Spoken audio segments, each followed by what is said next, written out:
Hello, dito na ako sa park. Dito sa tapat ng ano yun, SM Cherry Lugar. Sila na nagpipiknik na habang mamasyal ko ng family.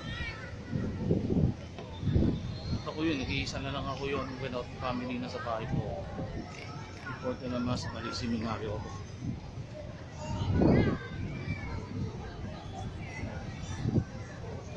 Sila ang daming mga restaurants dito.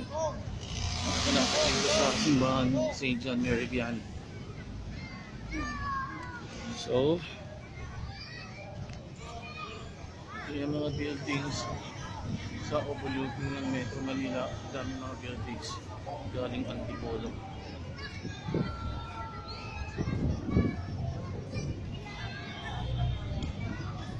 Yung mga train ala home along the Rires.